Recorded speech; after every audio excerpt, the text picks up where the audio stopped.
Hi everybody, welcome to Thomas Time. We're gonna do another leather parenting thing, except this time we're gonna talk about consent, and the reason I'm bringing it up is because it's an issue. It's an issue that's pertinent to every child in every school, and if we don't start teaching consent practices really early, then children will continue to grow up to be abusers. That's just the fact of the matter. So, if you've been watching my Facebook live streams, then you've been seeing me talk about the issues I'm facing with my son's school, how it's a really good school that has a couple of poor practices, and what I'm doing to change that, because heaven knows I don't know how to be quiet. So this folder is going to be handed off to the school today. I'm going to give this folder to the principal, which is Principal Thompson, and I'm going to ask for him to make this a thing. So, real quick background on the issue. Last year my son started at this school. We had a friend who was another student's mother come to me and tell me something that was going on to their kindergarten child. It was non-consensual touch it was a youth-on-youth interaction. Sorry, there's no better way to put that. But it was between kindergartners. So there were two base camps in response to this interaction that happened, which we felt violated the child's consent. The first reaction was, well, children do this exploratory kind of thing. And the second reaction was, well, let's not make it a big thing so that that child that was the victim isn't labeled for the rest of their life as a victim. There were some fundamental problems with all of how it was dealt. The child's parents, the victim's parents, were not notified about the non-consensual touching. The child didn't know how to express no because they were a kindergartner. And the child that was the offender received no punishments because they were under the age of 9. This is serious. I, as a parent, associated really strongly with this blurb.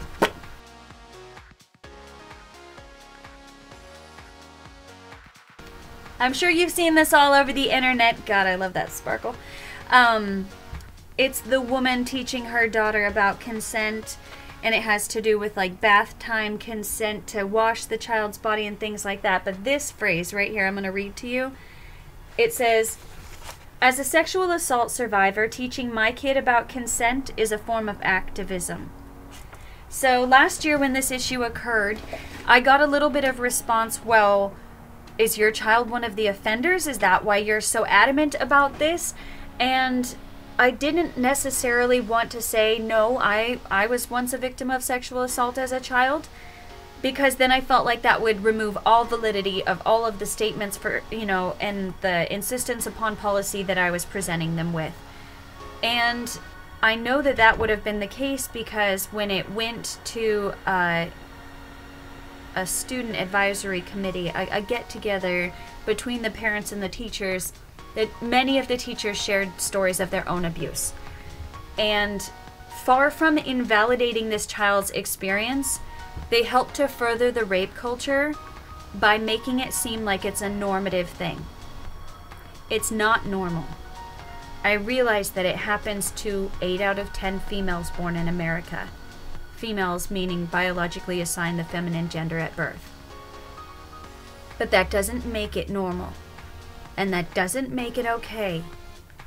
And by all these teachers providing their stories for how it had happened to them, it really just reinforced the idea that there was nothing we can do and we're helpless, and we're not. So what I'm doing right now is writing a policy. I'm gonna just give it one of those generic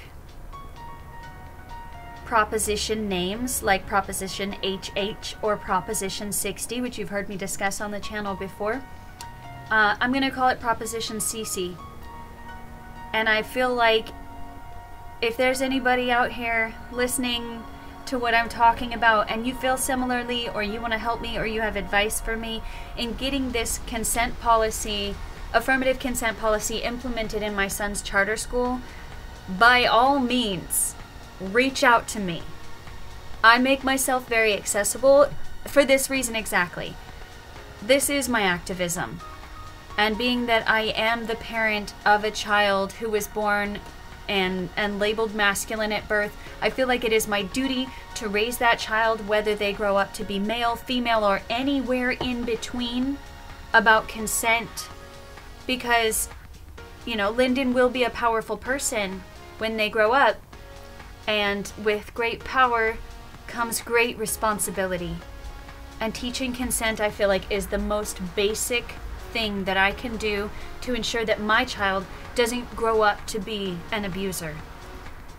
To shoot me a comment, a message, find me on Facebook, Twitter, Instagram, whatever the case may be, and let me know what you think about teaching affirmative consent in schools, where you think that we should start. Do you think it should be like start from day one, or do you think that maybe this should be limited to the upper grades? Expect to hear more about this from me. I'm really looking forward to making a positive difference in the climate of my school, where my child goes to. I was inspired a lot by California State University's mandatory training on sexual assault prevention. That's where I'm getting a lot of my information from, and I feel like we can put it into a format that will be appropriate for elementary school children, and we can start there. And when we do, it won't be a foreign concept for these college students to understand. Yeah. Let me know what you think in the comments below. Ow. Ah, my arm. Ah! Okay. I'm going to leave a bunch of links in the description below for you to look up some of the stuff I talked about here today, the affirmative consent policies that I'm talking about.